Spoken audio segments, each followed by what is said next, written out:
Next, we have Saugandhika presenting dance and theatre. Again, Saugandhika is not new to Switzerland dance scene and theatre scene. A little more about her. She's a trained dance and theatre artist and runs an entertainment startup in Zurich. She's trained in Bharatanatyam in the Pandanallur style and in Odissi. She has scripted, choreographed and directed 8 dance theatre productions and 7 short productions. Her journey as a choreographer extends to short films and an upcoming feature film. Her maiden dance film, Speechless, won the Special Mention Award at the Movie Screen Festival. It was nominated at the Seize the Film Festival for a festival award for films that change perspective. Her work behind the camera extends to working as a second unit director and first assistant director for short films. She has studied film direction and production techniques with the Film and Television Institute of India, India's premier film school. On the academic front, she holds an MBA from HEC Paris and postgraduate certifications from Wharton, Yale, and SDA Bocconi. Her entertainment startup organizes concerts, dance, and theatre shows and takes up theatre-based training programs for corporates and uses theatre innovatively in education for educational institutions. Now the stage is all yours.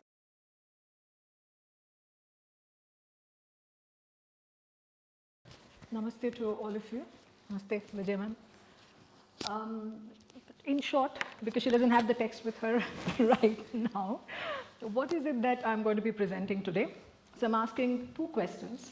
Has dance always been a part of Indian theatre? That's question number 1.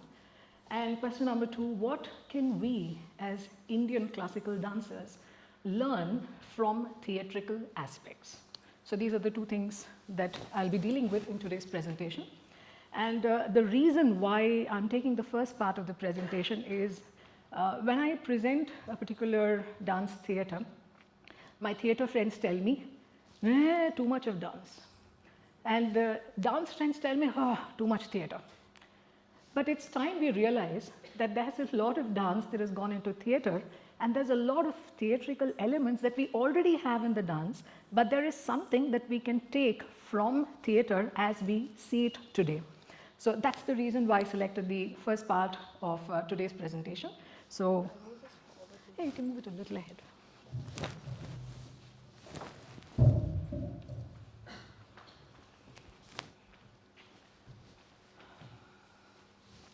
Okay. So we look at dance in Indian theatre through the ages. We start from the classical period, and then we move on to the medieval period and the modern period. Indian history is also divided into ancient, medieval and modern, so I'm taking the same thing for the dance too. Next slide, please.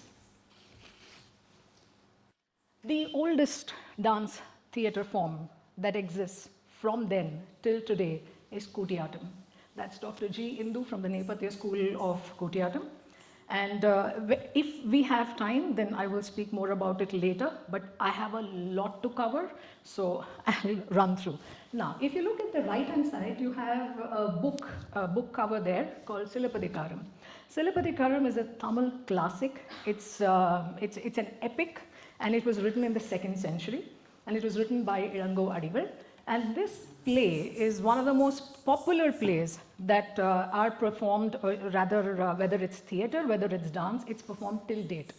Now the dancer in the play, so the play has 3 characters, main characters. One of the characters is a dancer, and the play mentions her arangetram, the first time she gets onto stage, and it mentions it in a lot of detail. It mentions 11 types of dances that she performs. It also mentions a number of folk forms. It also talks about her teacher and what he knew about dance forms. So you see, when we speak of theatre and when we say too much of dance, there was actually a lot of dance in the theatre from time immemorial. Next slide, please. You must have heard of all these names. This is the classical period of Indian theatre. We have Mahakavi Kalidas. Now, we have Malavika Agnimitram, Vikramorvashyam and Raghuvamsham. Malavika Agnimitram, Malavika is a dancer. And there is a dance competition in the story. So two teachers are arguing whose student is better. Malavika is one of the teacher's students, and there is a huge competition between them. And so dance forms a very integral part of the story. Vikram Urvashiyam is about Urvashi. Urvashi was a dancer in the court of Lord Indra. And obviously there is going to be a dance element in it. Why Raghuvamsham? Because Raghuvamsham specifically mentions a celebratory dance that is done in the kingdom of Ayodhya when Lord Rama is born. So again, the classical text, Kalidasaji was a dramatist, playwright, but his knowledge of dance and his knowledge of music was excellent, and that's something that you can see in each of these classical plays. Next slide, please. The one on to the left, the first one, Vaishali Ki Nagarvadu, is about Amrapali. This is from the Buddhist Jataka tales. It deals with the story of Amrapali, the Rajanartaki or the Rajadasi of that particular kingdom. It was also made into a film, and we had Dr. Vaijayantimala Bali playing Amrapali, if you remember the Hindi movie. Then, Ratnavali of Harshadeva. Harshavardhana was a king. And this book is approximately in the 7th century. So from 1st century, we've already come down now to 7th century. So this book is from the 7th century, and it specifically mentions the celebration of the Holi festival with dance. Not classical dance, but a folk dance. And if you look on to the extreme right, that is Kathasarita Sagara of Somadeva. Somadeva was from Kashmir, and a very celebrated author and playwright from Kashmir. And that book is around 11th century or so. And in one of the stories, Ishwara Varman, the character, mentions that he has seen a beautiful Devadasi dance in the temple, and he explains that, he expresses that. So again, all of these classics, all of them have an element of dance, be it classical, be it folk, sometimes a mix of both in them. Next slide, please. Now, from the classical period, we move on to the medieval period. Please understand that I'm covering from 1st century to 1970s or 1980s. It is impossible to keep listing out each one of them. If we go down to each of these books, we'll be spending the next 1 year here. So I've cut short and I'm moving on to the next stages. So now we come to the medieval period. Any time between 10th century onwards until the arrival of the British is something that we will take as the medieval period.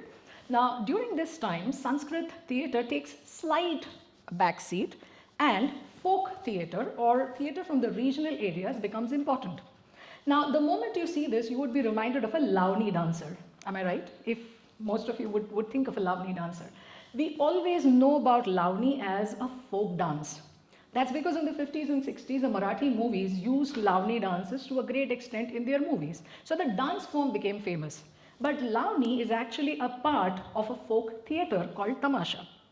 And the dancers would be a part of the Tamasha. And the Tamasha would talk about political topics, spiritual, local issues, social issues, so on and so forth.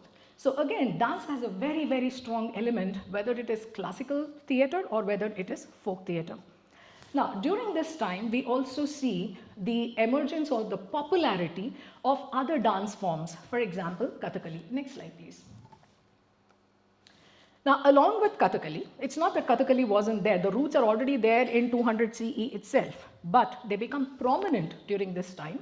And it's also the time for other folk theatres like Yakshagana, which is very, very, very, very, very, very popular.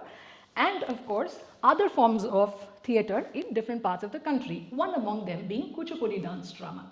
Now, the Kuchipudi dance drama is something, it was actually a dance drama, but today if you look at it, it's more of a solo performance like a Bharatanatyam.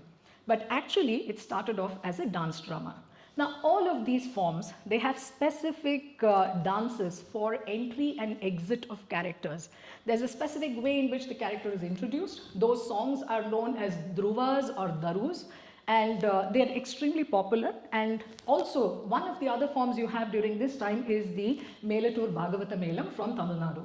Now, the Bhagavata Melam uses pure dance, and it also uses Abhinaya Hastas when the characters are performing.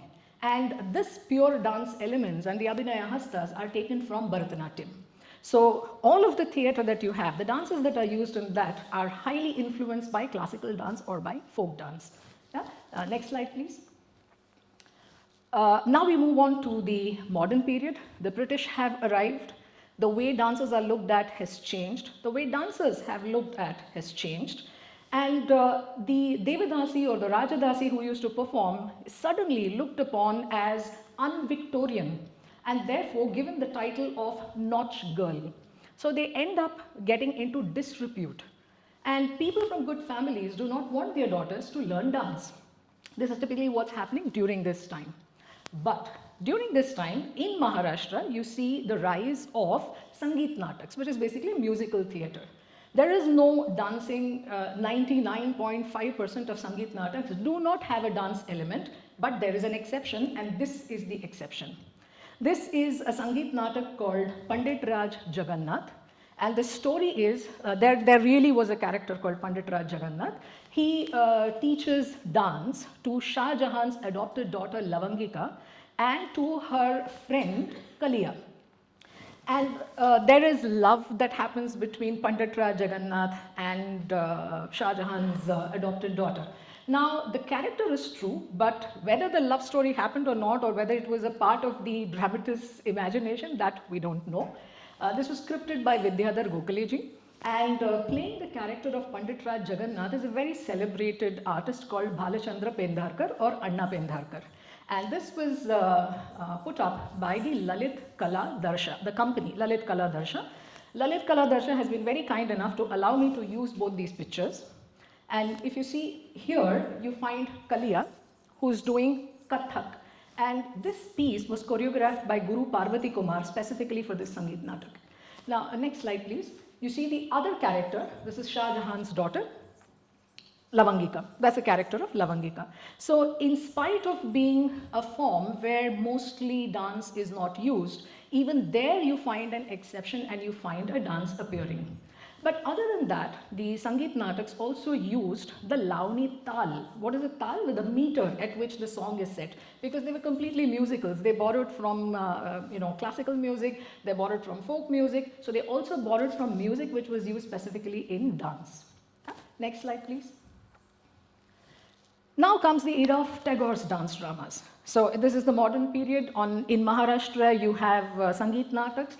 And towards the eastern side of the country, Tagore brings out his dance dramas. And I think he wrote around 6 dance dramas, and around 5 of them use the Rabindra Nritya and the Rabindra Sangeet, except Tasher Desh, which does not use Rabindra Nritya. Now, this is a specific dance style which he created by mixing a lot of classical dance forms. And what was the idea behind doing this? So his point was, our culture and our tradition and our dance is sacred. There is a spiritual element to it. And we are losing it simply because the British have termed these women to be Nautch women, and they don't have the respect in society. So people from good families are not trying to follow the art form. So this was his way of protesting and bringing in people from middle class families to participate into these dance dramas. I had the honor and the privilege of taking 3 of his plays and presenting it in one of my dance theatre productions called 3 Stories. 2 of them were dance dramas, 1 of them was a short play, and I thoroughly enjoyed the process. I learned a lot more about him in the process and a lot more about Indian history in the process and the kind of pain that a lot of Devadasis and dancers have gone through. Next slide, please. Okay, so with that, we have traversed all the way from 1st century all the way until freedom. Thereafter, in the 1970s also, we have instances of Marathi plays like Ghashiram Kotwal, which was written by Vijay Tendulkar, and these plays have incorporated an element of dance in it. There are also plays by other playwrights which have an element of dance in it. So dance has been an integral part of theatre. So next time, when somebody tells you that's a theatre, don't say, oh, that's theatre, I'm a dancer. No. You dancers, or the art of dance, has played a very, very important role in theatre. So, if it has played such an important role, what can we as individual solo performers or classical dancers learn from this art form? So, I'm going to take a couple of theatrical elements and I'm going to expand on that and say what we could do in terms of our presentation, what we can learn. The seniors here, I think you already know this. For you, it's like, oh, it's revision kind of. But for the others, I hope there is something you can take home from it. The very first element I'm going to take is costuming. And now I would like to take the examples from the European world. This is from the world of ballet. And the reason I'm taking these examples is simply because after attending them, writing reviews of them and watching them very closely, I personally feel that the element of dramaturgy is very excellently used in a ballet. The way they stage things, the kind of costumes that they have. Yes, I know immediately people will say they have budgets, this, that. I completely agree with you. We'll definitely come to that. But there is an element of how to present something to an audience in order to keep them completely mesmerized by what you're doing, which is what theatre does. It tells you a story, and it tells you a story in a way that it makes an impact on you as a viewer. That is what dance is also supposed to do. But somewhere, somehow, if we could incorporate these elements, we could probably send out this message or give an impact, probably a stronger impact than we are already doing right now. So I'm going to first take costuming as an element. Next slide, please. Now, this is an example of Giselle, the ballet. And these characters are called Willis. So in the story of Giselle, Willis are these women who have been betrayed by their lovers and they have died. So these are ghosts, okay? All of them are ghosts. Pretty, no? Such pretty ghosts. Look at the costuming, so pretty. Now, the traditional classical ballet presents these Willis in a specific manner, okay? And there is a melancholy, there is a sadness, but there's something beautiful about it. Now, I will contrast this with a modern show of the same Giselle by another choreographer, and here he's setting the story in a factory environment where people working in the factory are refugees, they are immigrants, and they have faced a lot of hardships, and the kind of life they live, it's not a very great life. Yeah? So the same Willis, the same characters, but we're looking at them now from a different perspective. So next slide, please. You see the difference? Now they look like ghosts. Yes. So this is Akram Khan's ballet, Giselle. It is how do you say, a retelling, if I could say, in his style. And the beauty of it is, the way Akram Dada has presented it is, if you see them now, these Willis are not just women betrayed in love, but these are poor women who were exploited in a factory. So the entire ballet now takes on a dark turn. The music matches that. The costuming matches that. So the moment you add an element of costume and you play it right, or you kind of give it a different feel, the same story can have a very, very different look and impact on an audience. Now, I'm going to present this, the same costuming idea, from the point of view of an Indian classical dance. Pardon me if you're going to laugh at the next one, because these are my own pictures. Okay, I don't need copyright permission for them, so I'm using my own pictures. So next slide, please. This is from the dance theatre that I did on the life of Krishna. It was called Ramante Tatra Krishna. And if you see the pictures, if you see the ornamentation, if you see the colors, the number of...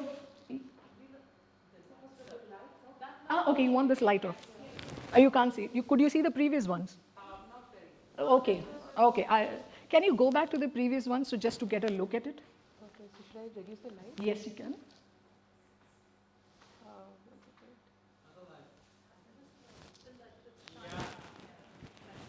Is it better? No, from here for me everything looks the same. So, is it better now? Oh, okay. Were you able to see this? Yes. This one? Yes. The ones before that? Okay, fine. Okay, now take a look at this. This is high on ornamentation, high on color, and it's the life of Krishna.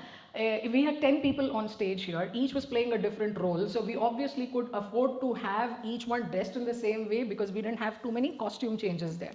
Now, if you look on to that corner, we have Deepti Abhilasha playing the role of Rukmini. I wish I could have, enlarged the picture a lot, because there's a lot of ornaments she's wearing, in the dance drama. So many a times you can create an impact by just adding to ornamentation and color, and you can also continue the impact by reducing the ornamentation and color. Next slide, please. Now, this is one of my dance theatre productions called Kingdom of Chaos. I have brought down the ornamentation big time. What is the reason for it? Because that one person is playing multiple roles. And they're going to have certain changes that will happen. And I don't want that character change to be affected because of the ornamentation. So I've brought down the ornamentation. Yes, they do wear a dance belt in the show, but here they haven't worn it in the picture, but the dance belt is there. So that's the only additional ornament that is missing here. Now, how have I used costuming to add to effect of that particular character? Next slide, please. You see, she's worn a tiger skin coat. So by adding a costuming piece, one little thing, you can change the way the entire character looks without changing it from head to toe. So as Indian classical dancers, we can still retain good majority of our costume. We can probably add elements of costuming to us. Like for example, here in this case, there is a tiger skin coat, there is a Angavastram, and the lady also has a Rudraksha, kind of a bracelet. Now that's something that can be added. Now I am a solo dancer, how am I supposed to bring this on stage? Let's say for example, we are presenting Ardhanarishwara Stotram. We can always tell our audience we're presenting masculine and feminine energies. So the masculine energies are going to be presented by a Rudraksha bracelet. You show that. And then you say the feminine side or the feminine character we represent with either the nose ring, which is like the press button one, or with a female, very feminine looking bangle. So every time you do this, that for an audience who doesn't even understand who Shiva is or Parvati is can understand, okay, this masculine, this feminine. And it becomes much easier by simply adding a small element of costuming. So many a times we unfortunately do not use that, which actually if used can lead to a very, very nice impact. You can try this with a lot of costuming pieces. I'm just giving one example. There are a lot of things that can be done. We move on to the next aspect, which is, next slide, staging. What can we learn from staging, and what do the theatre guys do for staging, or how can we take from them? Now, by staging, I mean, how are we presenting a particular scene in a story? How are we presenting the entire story? How are we presenting a particular scene in a story? Do you need to have the entire stage? Can you use a part of it? Can you divide the stage into two different geographical locations and use a little bit of lighting, or you can show two different activities happening somewhere? Can you do that? How many characters will be there on the stage? Are all of them necessary? Can you eliminate somebody and just symbolically say that they are there? Will your audience understand that? What is the staging that can create maximum impact? So one example of that from the ballet world, next slide please. This is a picture from the Swan Lake. Now this is a place or point where the dancer in front, that is the black swan, has already imprisoned the good swan along with the help of the villain, and now she has come to the ball to dance with the prince. How do we know that? Because you see behind you have the good swan who is imprisoned. It's a very simple way of showing it without going into flashback and stories and so on and so forth, and you can actually spend that time to concentrate on scenes which are important in that story. So this is one example of how staging can be done. Now, what is the other ways, or what are the other things about staging? And then I'll take an Indian example. Next slide, please. Does this look like a painting to you? This is a still from the ballet The Sleeping Beauty by the Royal Opera House. What is so special about this ballet? Apart from the dancing and it has some of the toughest ballet choreographies, all of that. From a staging perspective, when I watched this, I found that at the end of a scene, all the dancer, actors, everything would be in freeze for 5 or 6 seconds. At one point of time, when I saw it initially, I thought there was a buffering problem in the laptop. I started checking, is something wrong? And I saw, no, it's playing. And I looked at it for a couple of seconds and realized, okay, that's a choreographer's touch that they have added to create that painting-like feeling. When you watch it really for a few seconds, you are like completely astounded and you think, is this a painting or what? What am I watching? And after this onwards, every time a scene ends, you wait for it and you wait to see, okay, what are they going to do next? And that way you already have your audience's attention to what you're trying to do. So that's one of the ways in which you can bring in certain elements that can enhance the staging that you do. Now, how could we apply staging from the Indian perspective? I'm taking an example of Draupadi Vastraharan. So let's say, for example, in a traditional classical performance, the gambling will happen in the center of the stage. Then Dushasana will go and pull Draupadi and bring her to the center of the stage. Then she will cry and argue and fight and everything, center of the stage. Then he will start pulling the sari, center of the stage. And Krishna will come and help. If Krishna comes physically, he comes either slightly to right of center or left of center. You see what is happening? The entire action is happening in the center of the stage. There's nothing wrong in it, it's one way of staging. But how do you create an impact? How could I change it? Maybe we could divide the stage into two parts. One part is Hastinapura, where the gambling is happening. The other part could be Mathura or Kashi, wherever Krishna is, and there's something else happening there. So as a viewer, you see, okay, these are two different scenes that are happening. Then she's crying out for help, and then he helps her. So that's one way of doing it. The other way of doing it, if you have a lot of money and budget and everything, let's say musical style, the entire stage is Hastinapura, and you have this huge gambling setup and everything, and the gambling is happening, and they bring in Draupadi from that corner and push her there, and you have these rods, to which you attach fabric. And let's say the fabric falls off, she's looking up for help. In every culture, when you do that, it's God. So, there's a fabric that's falling off for her, and then she rolls herself into it, and you say, Krishna has helped. We have not even brought Krishna on stage here, but we have still communicated that Krishna is the one who has helped. So many a times you don't necessarily need to bring the character on the stage, but you can still create an impact. You can use the stage wisely, you can change a little bit of lighting, and the same thing that you do just because you've used the stage differently ends up creating a very, very different experience. Now, if I had to do it for a solo dance performance, how would I do that? Let's say we're doing a padam or a javali. So you open the door here to see, let's say the hero walks in from this side. It's a Khandita Nayika. You're opening the door, the hero walks in from that side. Now you're angry or whatever, you have a big fight, and then you move here. So this is another area mentally, that is another area. What we do is, we are so caught up in the expression that many a times you don't use it as effectively as it can be. But if only we demarcate it that way, like this is the mirror, this is where she's getting ready. So mentally the audience already knows, okay, this is the dressing area. Okay, that is the main door. So can we divide places that way if it's a solo performance? So that is one thing that we can look at. Yeah? So we move on to the next element, props. Now, mostly people look at props from an Indian classical perspective for a group dance. And we say props are something that you use there, but it's not necessarily true. Let's first take a look at the examples, and then we will look at how we can apply it. So the first, next slide please. Now this is a Kathakali performance, and what you see there is a tira. It's called a tirashila, it's a screen. And that screen is used in Kutiyattam, it's used in Kathakali, it's also used sometimes in the other folk theatre to introduce a character to the audience. So the character is behind the screen, and then there is an entire elaborate song, etc., to tell you which character is walking into the stage at that time. And then the character, the screen comes down. Depending on the type of character, they also have some neck movement, Griva Beda, they have a lot of things to introduce themselves to the audience.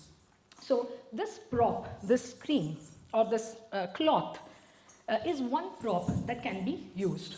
But how have people used it for Indian classical dance? There are a lot of dancers who've done an entire kautvam, invocatory number using this kind of a small tira, of course a transparent one, a small tira, with two of their students who are dancing with them.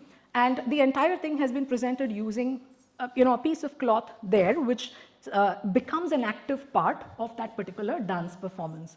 So one prop can be used imaginatively in different ways. It doesn't matter what is the genre that you're trying to present, but you can always use it. And one example of that, next slide please. This is one of our productions called Trinity. The speciality of this production, it's a 29-minute production. We give 9 stories in 29 minutes. And the best part of this production is, you know, that cloth that she's holding, that is a big angavastram. It's a big white color shawl, jo aap shawl pehante ho, that one. And this particular thing, throughout the entire performance, becomes different things. So it starts off as a tira, what you saw before, which separates the characters from the audience. As it moves ahead, it becomes the leash around the horses which Dev Surya Narayana is riding. Then it becomes a shelter in rain. From there, it becomes the Angavastram around Krishna's neck, which he gives to Draupadi when a Vastraharan happens. From there, it becomes a snake around Shiva's neck. From there, it becomes a river. From there, it becomes a cloth which you put on a statue before you unveil them. So one little prop can actually play a very active role in the entire thing. And the best compliment I got for this was somebody who came and told me that you 3 dancers, we were only 3 dancers for this one. He said, you 3 dancers were good, but your 4th dancer was very good. And for a few seconds I was wondering, did he watch this show or he watched some other show? What is he talking? And then he said, I like the way the prop was used because I always wanted to see how is it going to be used next. So without doing much, but by just using that prop, I could somehow get my audience to pay slightly more attention to me than they would. Next slide, please. Now this prop, this is one of Tagore's short stories that we performed. This was called Tota Kahini. So out of the 3 stories, 2 were dance dramas. This one was a short play. And it's about a parrot that is going to be educated. So the king wants his parrot to be educated. Now, my classical dancer, how do I make them a parrot? So the simplest thing I felt was if I get these green feathers that you get in any of the costume shop and put it around it, and you know, people who come to watch a theater, when you tell them this is water, they believe it because they come with that idea that they're listening to a story, they're already into it. So the moment you put something like that, it was immediately established, okay, this is a parrot. So I didn't have to play around too much with costuming, but I could use a little prop to make a lot of difference. Now, how as a solo dancer could I use a prop? Let's say, for example, we're performing 5 numbers on Lord Krishna. Now, what are the elements associated with Lord Krishna? A flute, a peacock feather, Pitambari Vastra, and anything else? Anything else you can think of? Krishna himself, right? So, what could you do? Maybe one song. When we do a padam, we look at an imaginary Krishna here and we speak. Why not have a small little statue of Krishna and have a conversation with the statue? You're doing exactly the same thing. You're just looking at the statue and doing it. Or you're picking up a peacock feather. That is Krishna. You're talking to Krishna there. It just brings in a different element. It makes your audience interested. It makes it easy and nice for you too because you're trying something totally different. So do not underestimate the value of a prop and say it's a theatrical thing. Please use it because you can actually do a lot with it. Next slide, please. Now we come to another element which is very, very important, both in theatre as well as in the classical dance form, music. Now I told you about Sangeet Nataks and how they adapted from different types of entertainment around them. Now we can also do the same.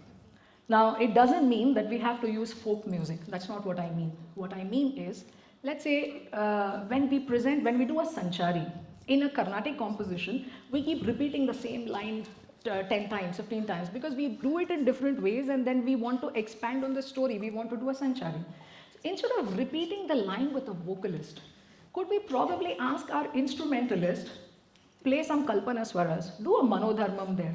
Because at the end of the day, when you do, an improvisation of the raga on the instrument, it brings out the true mood of the raga. It will enhance the mood of that specific performance. So that's one way in which we can play, either with the raga or with instruments, or we play with percussion. If you've got a fantastic percussionist, try to use percussion in different places. Or use Konnakol. Konnakol is verbal percussion. It's what you call tatkar or what you call bol, something like that. And of course, Natuvangam. You can use Natuvangam not necessarily in the traditional way, but you can use it in different places in a specific composition, and it can just change the feel and look of the entire presentation. Next slide, please. Normally, a theatre guy will tell you, script is king. Story is king. Everything is about story. So then why have we taken it last?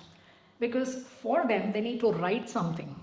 For us, we already have so many compositions that we actually don't need to write anything new. Even if we explore what we already have, one lifetime or two lifetimes is not enough to explore them.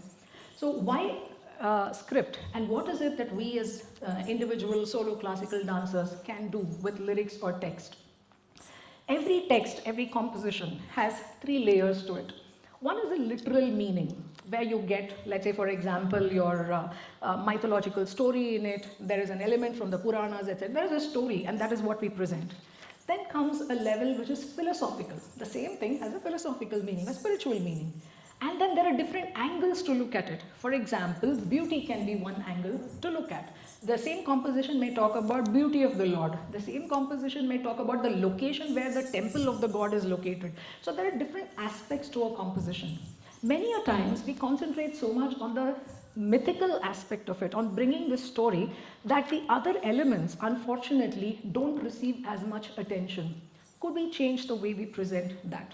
Could we, maybe we have one composition, but we have four ways of looking at it. One is a philosophical way, one is the mythological way, and let's say one where we look at the angle of beauty for the same thing. So it's the same composition, but you have three different choreographies for it. It just makes the entire thing for you as an artist as well as for your audience. It's a different perspective, it's a different way of looking at it.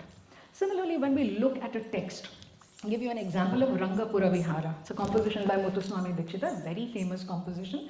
It talks about his experience where he goes to see the reclining form of Vishnu in the temple of Sri Rangam in Tamil Nadu. The entire song is about his experience. Now there is a word there, Brindavana Saranga. Brindavana Saranga is also the raga to which the song is set. So what could Brindavana Saranga mean? It could mean the name of a raga. Brindavana Saranga also means a herd of elephants. It also means a group of deer. If you divide Brindavana and Saranga, Brindavana is Vrindavan where Krishna dances. Saranga means fabric. So it could possibly be fabric which Krishna wears. Now you have so many interpretations to that one word. That is one place where we can play with, or we can look at a composition from a completely different way. And that, the moment we explain it to an audience and we do it, I think for them that experience is completely different, because they go home with another element that they probably never thought of. They may have known the composition, but they probably don't know so many details about the text in the composition. So that's one way of looking at the way the art is presented. Now, all of these can be used simultaneously. We could use any one element and concentrate only on that. How we do it is completely left to us. But the point is, are we doing something which creates an impact on the viewer? Bharata in his Natya Shastra says the entire idea of the dance or the art or the entertainment is to create ananda or bliss, not just for us, but also for our audience. Are we creating that ananda? What more can we do to create better impact and more ananda for us as well as for our viewer? And with that, thank you very much.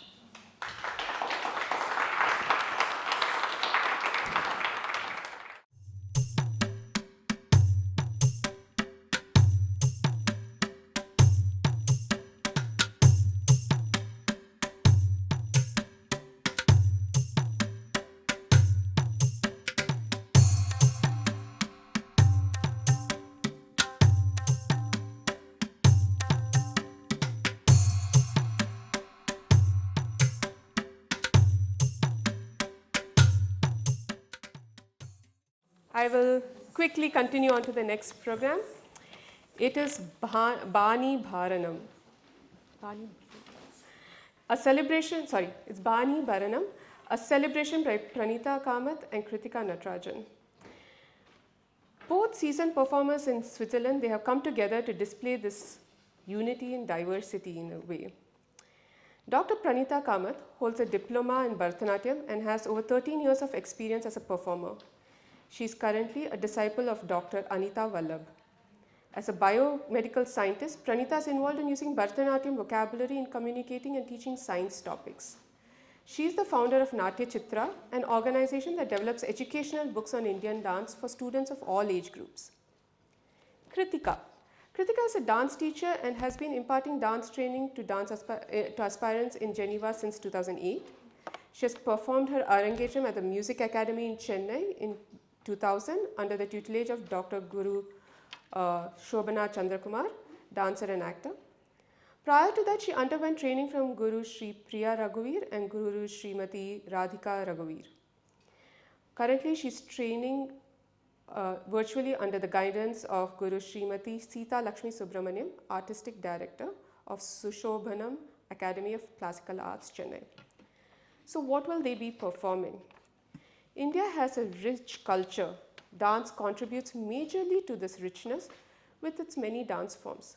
Bharatanatyam is one of this dance form, and both Kritika and Pranita are trained in Bharatanatyam. But Bharatanatyam itself has many different styles or called banis. Now, just like the fingers in a hand are all different, but only when put together gives the hand its strength, similarly, the different banis of Bharatanatyam are one of its strengths. It is with this approach that Pranita and Kritika present this Shankara Varnam Manavi in Adi Tala.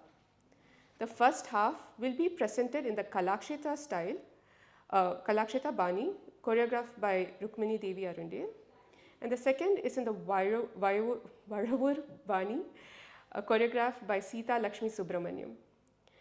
The music credits go to Sujata Ramalingam and team. We hope you enjoy the celebration of Banis.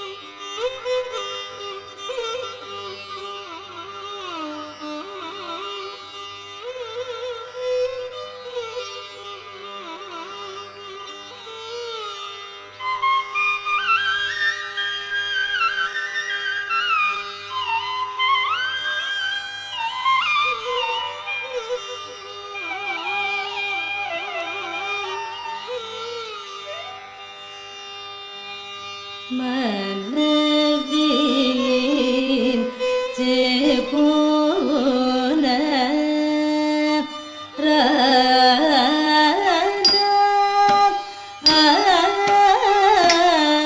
Jaganti Sali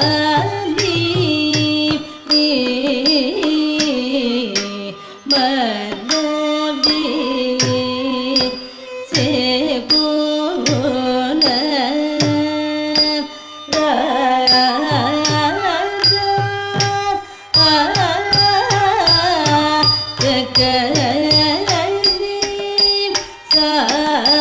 Talang kutaka di kutaka ta dingina tom ta ritta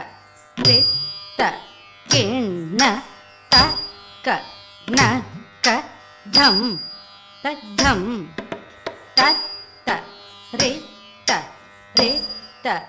kinna ta ka na ka dham ta dham ta ritta kinna ta ka na ka dham ta dham ta ta ritta kinna ta ka na ka dham ta dham ta ritta kinna ta ka na ka dham ta dham ritta kinna ta ka na ka dham ta dham ta ritta kinna ta ka na ka dham dham ritta kinna ta ka na ka dham dham ta ta ritta kinna ta ka na ka dham dham ritta kinna ta ka na ka dham dham ta ritta kinna dham ta ta ritta kinna dham tai ta dinda ka dittam kritta tom ta dinda ka dittam kritta tom ta dinda ka dittam kritta tom Manavin Jepona Radha Jaganti Sali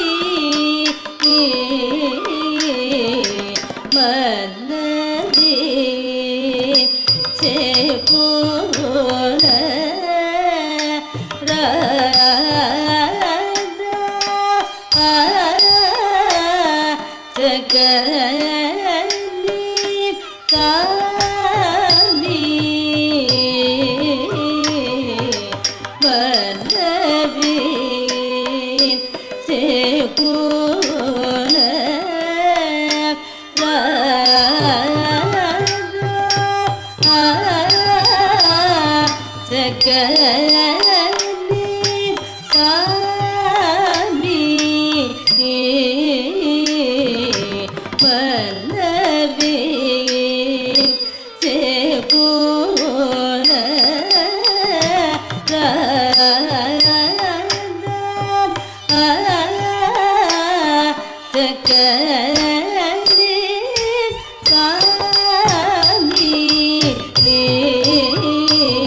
you மா மிருக பீஜ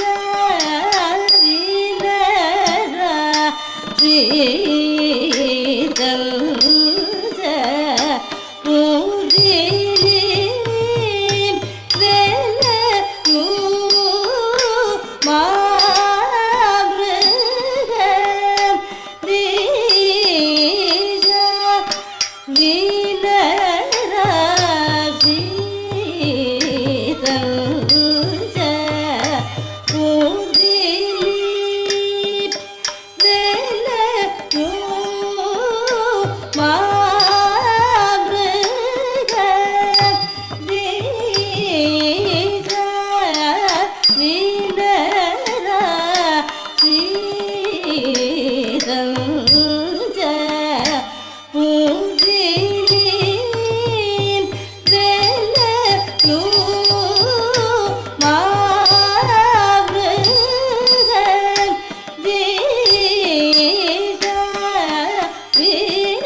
தளம் குத்தக்கதி குத்தக்கத்ததி நின்ன தொம்தா தரித்த தனதா தனத்த ஜுணுதா ஜுணுத்த திமி தத்த ஜம் தா தரித்த தனதா தனத்த ஜுணுதா ஜுணுத்த திமி தத்த ஜம் தா தன தா ஜுணு தா திமி தா கிட்ட கிடத்துக்கு தா தன தா ஜுணு தா திமி தா கிட்ட த தன த ஜுணு த திமி த கிட்ட ததி ததி த ஜம் தக்கடு தம் ததித் ததித் தஜ்ஜம் தக்கடு தம் ததித் ததித் தஜ்ஜம் தக்கடு தம் தீனரா ஸ்ரீதஞ்ச பூஜினீம் வேலையூ மாவ்ருக வீஷாம் நின்னு நேர நம்மீம் நானுரா ரிகமுக மதீம் லோலு நின்னு நேர நம்மீ நானுரா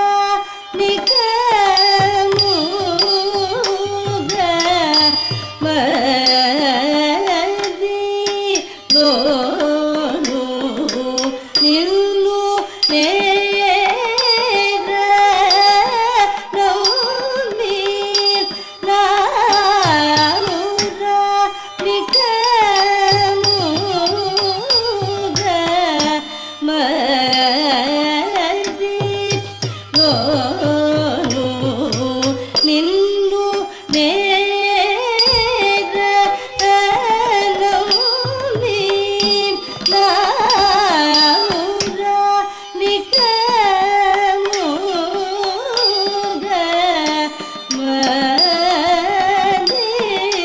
ಮದಿಲೋಲು ನಿನ್ನು ನೇರ நம்மீ தளம் குத்தக்கதி குத்தக்கத்ததி நின்ன தொம் தத்தித்தித்தா தத்தித்தா குருகதி தொம் தத்தித்தித்தா தத்தித்தா குருகதி தொம் தத்தித்தித்தா தத்தித்தா குருகதி தொம் ನಿನ್ನು ನೇರ நம்மீ ನಾನುರಾ ನಿಗಮುಗ ಮದಿ ಲೋಲುಪ ದಪ ಬಗರಿಗ ಮಪ ಬಗರಿಸ ನೀ ಪದನಿ ಸಾಧಿ ಗಮ ಗಮವ ದಪ ಬಗರಿಗ ಮಪ ಬಗರಿಸ ನೀ ಪದನಿ ಸಾಧಿ ಗಮ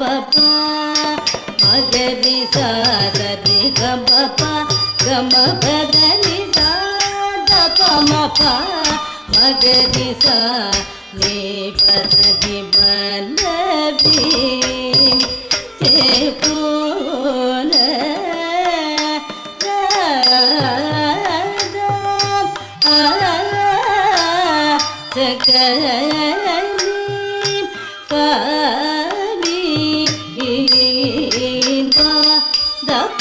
Gari ga ma pa ba gari sa ni pa da ni sa ri ga pa pa ga ma pa da pa ba gari ga ma pa ba gari sa ni pa da ni sa ri ga pa pa ma gari sa da ri ga pa pa ga ma pa da ni sa da pa ma pa ma gari sa ni pa da ni pa na vi te pu na ra da a te ka ni pa mi ni ne da ta da mu ni do ra ta da mu ni ke da bu na de ta da jaga Swamini Nedatandamuni Doratandamuni Keda Buddha Netadajaga Apudu Namadi Brahmasi Viragamonu Sadaramuno Mudugite Panavi Sekona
దిగి పంచశరుడు విలువంచి శరములకు ఇంచిన వేళలు పంచలేటికి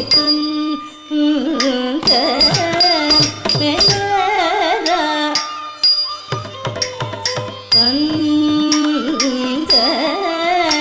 మేళరా నాతో తప మప గప దప బగరి సని దప మగ పప మదప సని దప మదప సరి సని దప సరి సని దప సని దప మదప మగది గప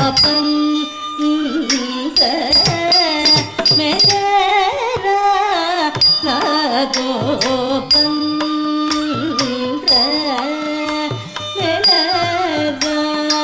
నాతో తరాధిపతి గది దొరా దొరలు పొగడర రవి చదుల రద తనమెరిగిర కలుష మెల్లదిర నా పెరుగ జుడర మరులు మించినర నన్ను చెకొరదర ధిపతి గది దొరా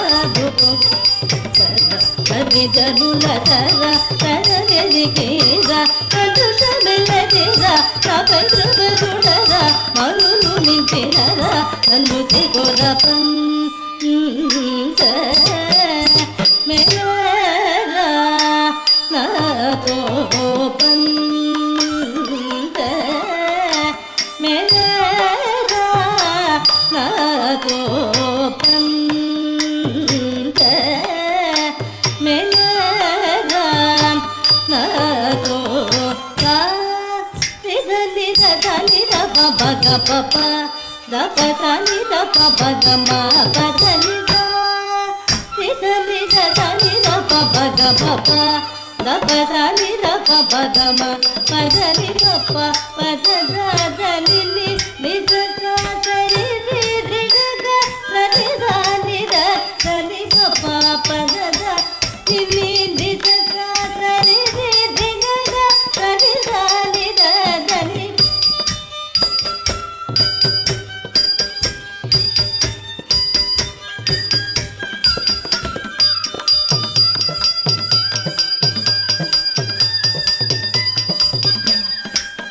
దని గప్ప పద దని నిజ సరి రి రి గ సరి దని ర దని ప దని సా రి గ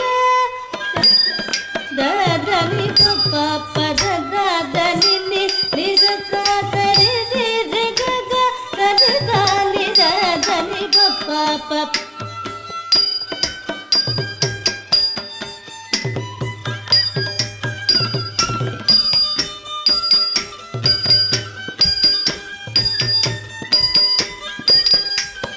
దని గప్ప పద దని నిజ సరి రి రి గ సరి దని ర దని సగరి సని దని సని ర ప దని ర ప బగ మ ప బగరి స సని సగరి బగ ప పద పద ని రి గరి గ సరి ని రి సని ర ప పద ప బగరి గ ప ప మేళరా నాతో మేళరా నాతో మేళరా నాతో మేళరా నాతో